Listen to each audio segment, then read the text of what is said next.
तेरा निर्मल मन तेरे रहा। हे नाथ हृदय में आ जाओ, मेरे सोने मन मंदिर में पारस भगवान समा जाओ। भौतिक पारस मणि तो केवल लोहे को स्वर्ण बनाती है। हे पार्श प्रभु तुमको छू कर आत्मा कुंदन बन जाती है। आत्मा कुंदन बन जाती है। चैतन्य चमत्कार चिंतामणि श्री पार्श्वनाथ भगवान की जय। नमः श्री वर्धमानाय निर्धूत कलिलात्मने सालोकानां त्रिलोकानां यद विद्या दर्पणायते। जय बोलो देवादिदेव शासनपति श्री भगवान महावीर स्वामी की जय। विषयासावसातीतो निरारंभो परिग्रह ज्ञान ध्यान तपोरक्ता तपस्वी सा प्रशस्यते। जय बोलो चार्य चक्रवर्ती आचार्य श्री शांति सागर जी मुनिराज जी की जय। परम पूज्य आचार्य गुरुदेव श्री विद्यानंद जी मुनिराज जी की। बोले परम पूज्य आचार्य श्री प्रंग सागर जी मुनिराज की। दोनों हाथ गाएं जयकारा गुरुदेव का।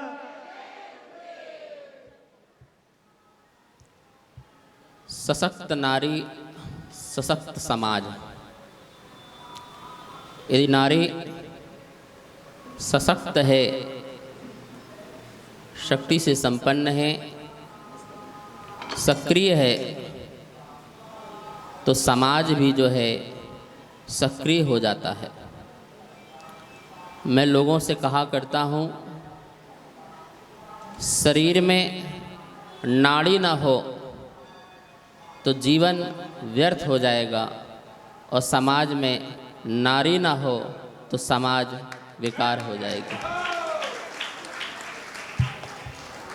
आप सब लोगों के श्रद्धा आस्था और भक्ति में वह चमत्कार है कि आप परिवार को, समाज को सुसंस्कृत सुसंस्कारित बनाते हैं। मुझे बड़ी खुशी हुई कि जब आप लोग इतने समूह में इकट्ठे हुए। यद्यपि हमारा प्रोग्राम सिर्फ 2 दिन का था, पर रंजना और ज्योत्सना, निशा, हमारी राजरानी, ये सभी लोग अपनी पूरी टीम के साथ लाल मंदिर पहुँचे और बोले कि आपको जाना नहीं है। अपने अधिकार के साथ बोला, तो मैंने कहा मैं नहीं जा रहा हूँ। देखिए, जीवन में हम अपने लिए क्या करते हैं, ये भी एक महत्वपूर्ण बात होती है। जीवन भर हम दूसरों के लिए तो बहुत कुछ करते हैं, पर अपने लिए भी क्या करते हैं, ये भी बहुत महत्वपूर्ण बात होती है। महावीर स्वामी कहते हैं, अपने जीवन को सुंदर बनाएं, अपने जीवन को स्वस्थ बनाएं, अपने जीवन में बैठ जाएं।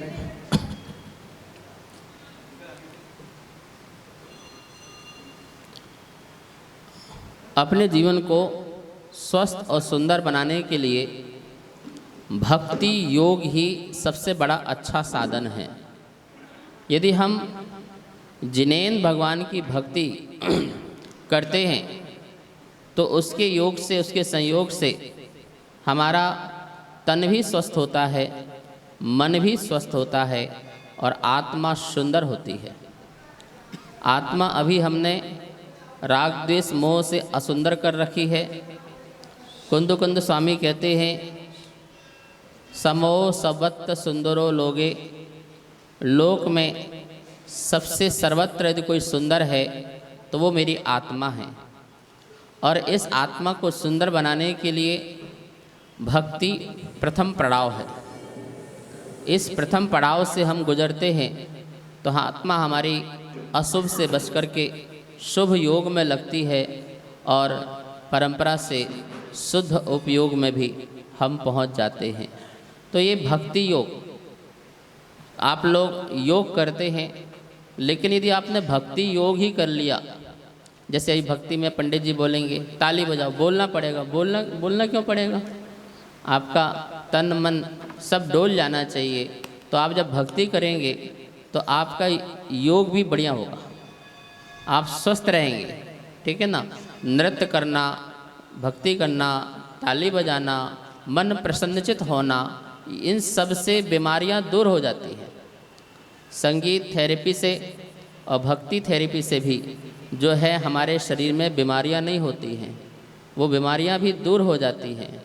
हमारा शरीर में ब्लड सर्कुलेशन जो है बहुत अच्छी तरह से चलने लगता है, जितने भी ब्लॉकेज हैं वो दूर होने लगते हैं और हमारे जितने भी बॉडी पार्ट्स हैं वो सही होने लगते हैं। स्वस्थ शरीर रहेगा तो हमारा धर्म भी, आत्मिक धर्म भी स्वस्थ रहेगा। व्यक्ति धर्म जो है दो ही कारण से छोड़ देता है, एक या तो उसका स्वास्थ्य ठीक नहीं होता है या फिर एक धन का अभाव होता है। श्रावक के लिए ये दोनों ही बहुत ही महत्वपूर्ण स्थान रखते हैं।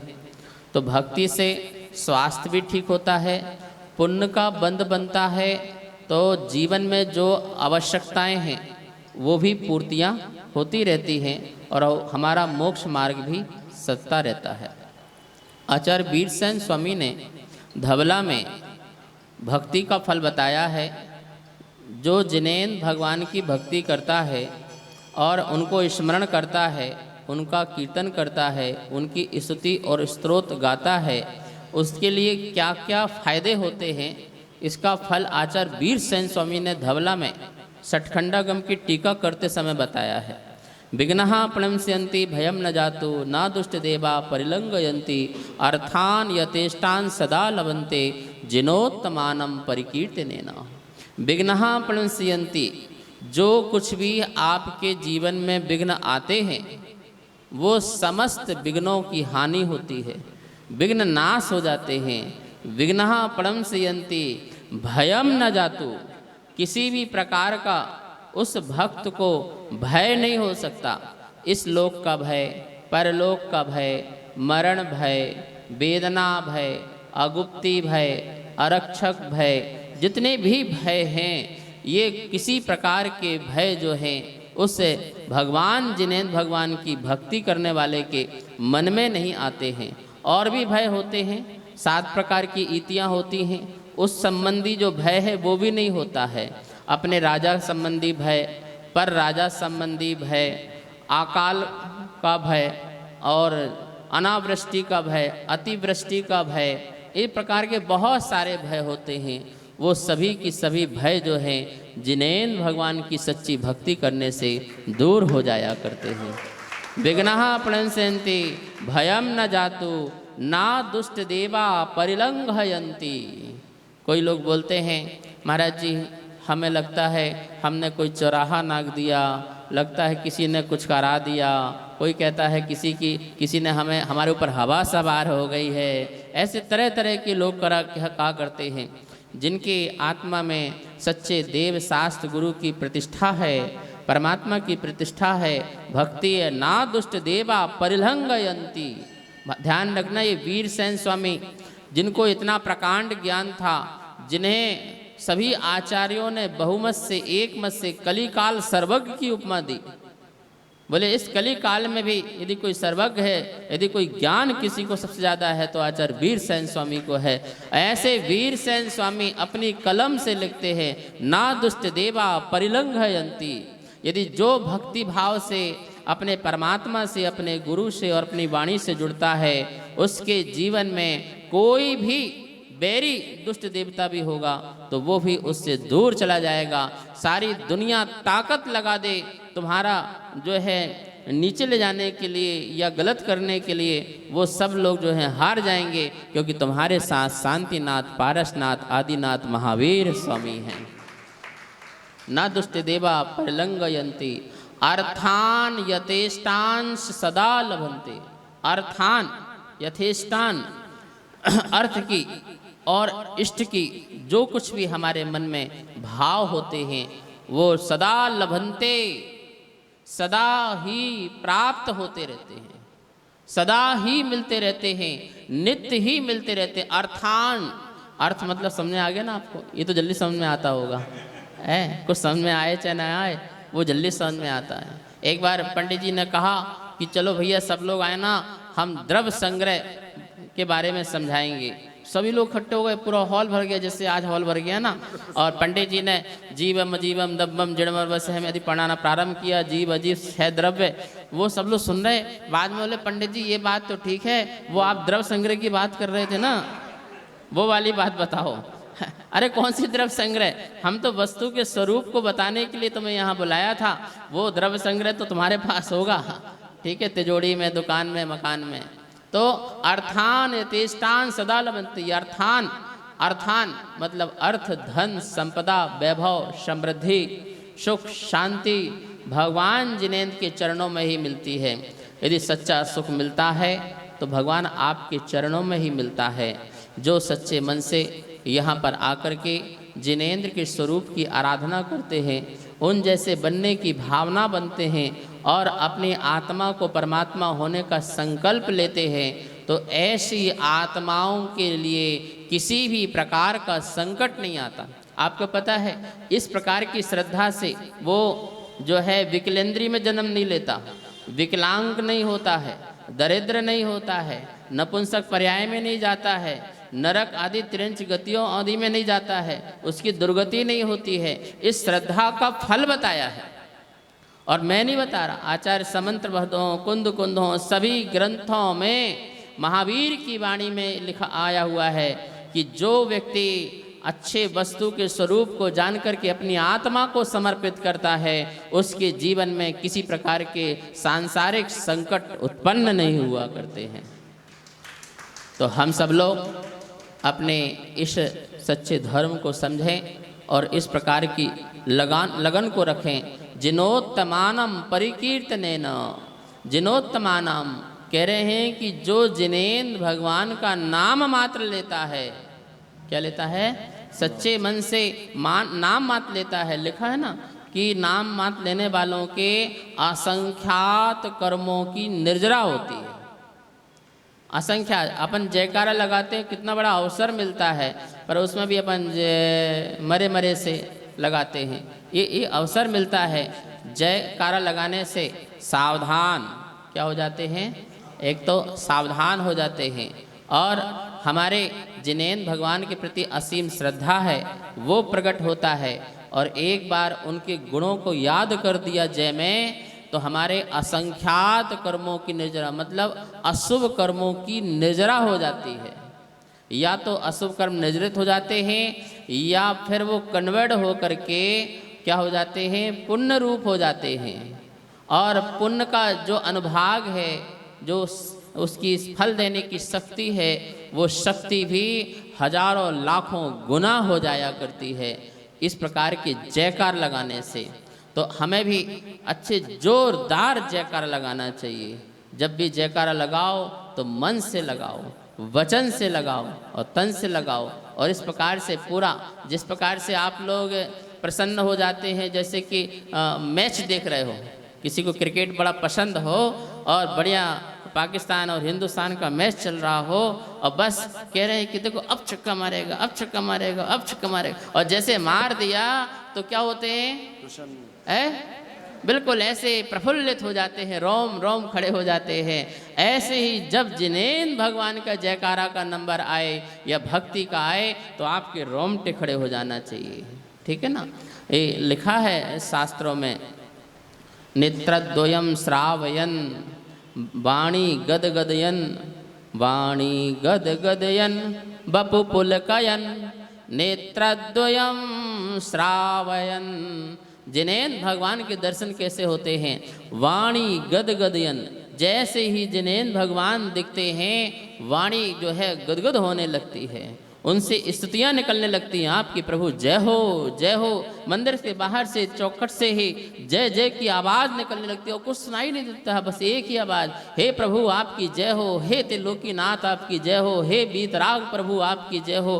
तो इस प्रकार से वाणी गदगदयन बपु पुलकयन, बपु शरीर जो है पुलकित होने लगता है और जैसे कि रोंगटे खड़े हो गए हों, अद्भुत अनमोल निधि जैसे हमको मिल गई हो, जैसे जिसके लिए हम अनंत काल से तरस रहे थे, ढूंढ रहे थे, खोज रहे थे कि वो चीज़ हमें मिल जाए। और ऐसे ही जिनालय में प्रवेश किया तो जैसे किसी को पारस मणि मिल जाती है, ऐसे ही जैसे जिनेन्द्र भगवान मिल गए हों, ऐसे बपु पुलकयन शरीर पुलकित होने लगता है और नेत्रद्वयम श्रावयन, और दोनों नेत्रों से अश्रु धारा बहने लगती है।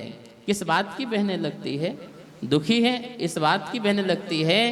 नहीं नहीं, जैसे हे प्रभु आज मेरे नेत्र सफल हो गए, आपके दर्शन मिल गए और अपने पापों की आलोचना कि हे प्रभु मैं कितना पापी हूँ, कितने मेरे बुरे संस्कार हैं और आपके पास आकर के मैं क्या छुपाऊँ, और आपसे मिलने के बाद मेरे जैसे सारे पाप, अश्रु की धारा नहीं निकल रही है, मानो सारे पाप जो हैं क्षय को प्राप्त हो रहे हों।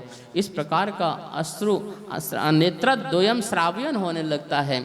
आप सब लोग बड़े ही सौभाग्यशाली हैं कि इस ऐतिहासिक स्थान लाल मंदिर में बैठे हुए हैं। ये पावन भूमि है, ये पवित्र भूमि है और ये हमारे दिल्ली का अतिशय क्षेत्र है, अक्षय क्षेत्र है। लोग भागते हैं, दुनिया के क्षेत्रों में भागते हैं, यहाँ वहाँ जाते रहते हैं, लेकिन यदि आपने लाल मंदिर के दर्शन कर लिए तो आपको अक्षय क्षेत्र का फल मिल जाता है। ये 500 वर्ष प्राचीन जो मंदिर है, यहाँ पर विराजमान जो जिन बिंब आदि हैं और दूर दूर से भक्तगण आते हैं। यहाँ पर जब आते हैं तो इतनी पॉजिटिव एनर्जी है, मन बिल्कुल प्रफुल्लित हो जाता है, संतुष्ट हो जाता है। एक एक वेदियों में दर्शन करने का जो आनंद है, ऐसा लगता है मानो संवेश शिखर में दर्शन कर रहे हो पारसनाथ भगवान के। तो आप सब लोग ऐसे ऐतिहासिक स्थान पर और पारसनाथ के समो शरण में बैठ कर के जिनेन्द्र भगवान की आराधना, शांतिनाथ भगवान की आराधना करने आए हुए हैं। आराधना तो भगवान की होगी होगी, साथ में आपका जो संगठन मजबूत होगा, आप में आपस में जो समर्पण के भाव पैदा होंगे, आपस में जो सहयोग की भावना पैदा होगी, वो अद्भुत होगी। देखिए समाज में जब हम रहते हैं तो संगठन की बहुत आवश्यकता पड़ती है, चाहे वो धर्म प्रभावना के लिए हो और चाहे वो एक दूसरे के उपकार के लिए हो, अत्यंत आवश्यकता पड़ती है।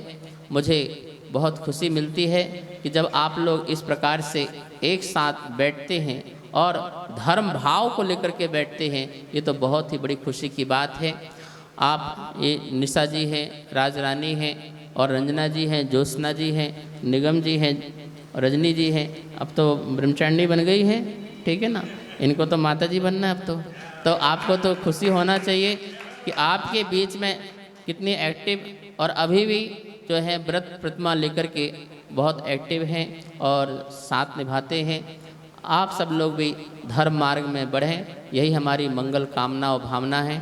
संध्या जी सिटी भी आई हुई हैं और बहुत सब लोग हैं, सबके नाम जानता हूँ मैं, दिल्ली में ध्यान रखना, ठीक है ना। पर विनीता जी जो अभी अभी जुड़ी हुई है और मैंने इनको संकल्प दिया है कि ये महासभा छोटी मोटी महासभा नहीं, 1008 महासभा, ठीक है ना, तो 1008 महासभा जिसमें सारी दिल्ली की 1008 महिलाएं जो हैं और इससे भी ज़्यादा होकर के, और मैंने ये भी कहा है धार्मिक पाठ तो होना ही चाहिए, धार्मिक पाठ के साथ साथ आपस में हम एक दूसरे की कैसी हेल्प कर सकते हैं सामाजिक जीवन में रह करके, उसके लिए भी आप विचार विमर्श करें, मंथन मनन करें, जिससे क्योंकि समाज में रहते हैं तो एक दूसरे का उपकार और हेल्प तो होना ही चाहिए, ठीक है ना। किसी को किसी प्रकार की प्रॉब्लम्स है, किसी को किसी प्रकार की प्रॉब्लम्स है, तो उन सारी प्रॉब्लम्स को जब तक हम दूर नहीं करेंगे तो कोई व्यक्ति वो धर्म में नहीं बढ़ सकता है। उसकी आस्था और उसका विश्वास और भी मजबूत हो जाता है। यदि कोई एक महिला परेशान है और उसके साथ यदि 100 महिला खड़ी हो जाती है तो उसका धर्म के प्रति और लगाव बढ़ जाया करता है। तो इस प्रकार से हम इस विचार विमर्श करके और भी आगे बढ़ें कि लौकिक उपकार, आध्यात्मिक और धार्मिक तो होगा ही होगा, साथ साथ में इन लोगों के जीवन का लौकिक उपकार भी अच्छी तरह से हो। इसके लिए भी एक बहुत अच्छी योजनाएं बना सकते हैं। जब मेरे पास आए थे रंजना, ज्योत्सना और एक नाम और क्या नाम लेते उस तरह, चेन्नई, हाँ सरिता, ये सब लोग आए हुए थे। तो इन लोगों से बार बार मैं यही कहता हूँ कि समाज संगठन मजबूत जब होगा जब आप समाज के लिए सोचेंगे, ठीक है ना। आप धर्म एक पार्ट है, एक पड़ाव है हमें मोक्ष के लिए, लेकिन समाज में भी बहुत सारी आपत्तियाँ विपत्तियाँ होती हैं, परेशानियाँ होती हैं। किसी को स्वास्थ्य संबंधी है, किसी को धन संबंधी है, किसी को झगड़े संबंधी है, किसी को व्यापार संबंधी है, बहुत सारी समस्याएं होती हैं। यदि उनकी छोटी मोटी समस्याएं हमारे एक दूसरे के सहयोग से, हेल्प से दूर हो जाती है तो समझ लेना कि आपने एक सिद्धात्मा और खड़ा कर दिया है। क्यों? क्योंकि वो यहाँ वहाँ भागेगा क्यों, फिर यहाँ वहाँ क्यों जाएगा। आप एक आत्मा को और धर्म में लगा रहे हैं और वही आत्मा तो जाकर के सिद्ध आत्मा बनेगी, ठीक है ना। तो हम जब चींटी का उपकार कर सकते हैं, मच्छर का उपकार कर सकते हैं, फिर तो ये हमारे समाज की महिलाएं हैं, उनका उपकार करने में हमें क्यों हानि। तो आप पूरा का पूरा इस प्रकार से योजनाबद्ध से कार्य करें और मेरा पूरा का पूरा आज समाज के लिए, महिलाओं के लिए मंगल आशीर्वाद है और विधान अच्छी तरीके से हो, धर्म की वृद्धि हो। हमारे हेमचंद जी और पूनम जी बहुत ही धर्मात्मा और सब महासभा से और सभी समाज से जुड़े हुए हैं। जिनेंद्र जी, चक्रेश जी, पुनीत जी, कविता जी, ये सभी लोग जो हैं पूरा का पूरा इनका सहयोग मिलता है। मनोरमा भी आई हुई हैं, ठीक है ना। ये बहुत कर्मठ लोग हैं, जो खड़े हो जाएं तो पूरा दिल्ली का जैन समाज जो है एक साथ खड़ा हो जाता है इन लोग के साथ में। तो आप सब लोग इसी प्रकार से बढ़ें। चतुर्मास की बेला आ रही है, मंगल चतुर्मास हो रहा है। मैं तो चाहूँगा महासभा की जितनी भी महिलाएं हैं, दिल्ली में जितने भी साधु विराजमान हैं, सबके दर्शन करने जाना।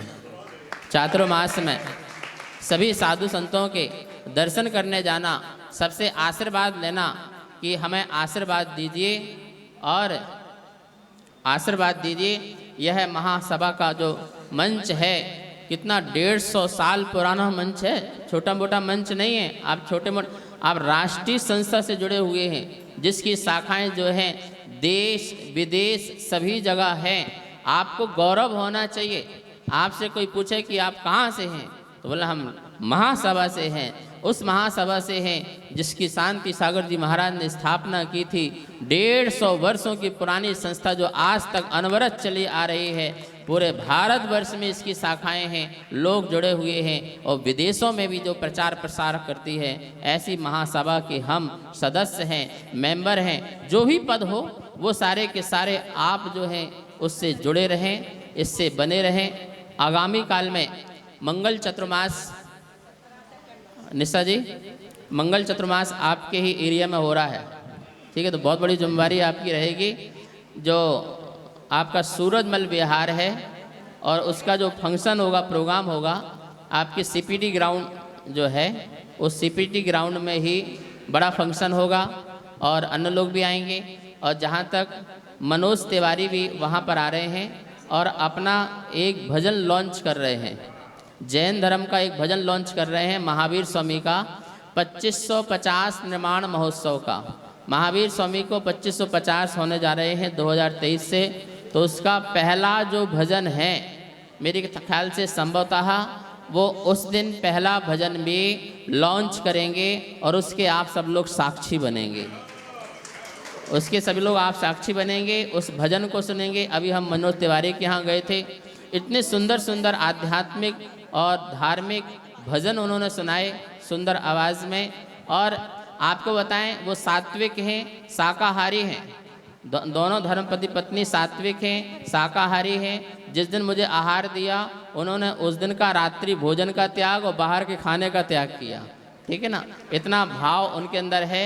और उन्होंने कहा कि हम 2550 निर्माण महामहोत्सव को राष्ट्रीय स्तर में मनाएंगे, ऐसा उन्होंने संकल्प लिया। और भावना भाई और एक सुंदर जैन समाज को गीत बना करके प्रस्तुत करेंगे, जो सारे विश्व में महावीर स्वामी का गीत गाया जाएगा, ऐसा गीत बना करके वो लाएंगे। उसके साक्षी 10 जुलाई को आप 9:30 बजे वहाँ पर उपस्थित हों, एक ड्रेस में आएँ और महासभा का वहाँ पर सम्मान हो। ज्योत्सना जी, पूरा महासभा का जोरदार सम्मान वहाँ पर हो और सारी समाज से परिचय भी हो हमारा। अब खड़े, तुम लोग खड़े क्यों हो? चुनाव तो हो गया ना। अच्छा, इन लोग की भावना है कि आने वाली जो क्षमावाणी पर्व है, ये चतुर्मास में क्षमावाणी पर्व आएगी। वैसे 11 सितंबर को क्षमावाणी पर्व है। उसके बाद जो नेक्स्ट संडे है 17 सितंबर को जो क्षमावाणी पर्व, जो महासभा जो है पूरी दिल्ली की महिलाओं मंडल को लेकर के 1008 महिलाओं के साथ क्षमावाणी पर्व मनाना चाहते हैं।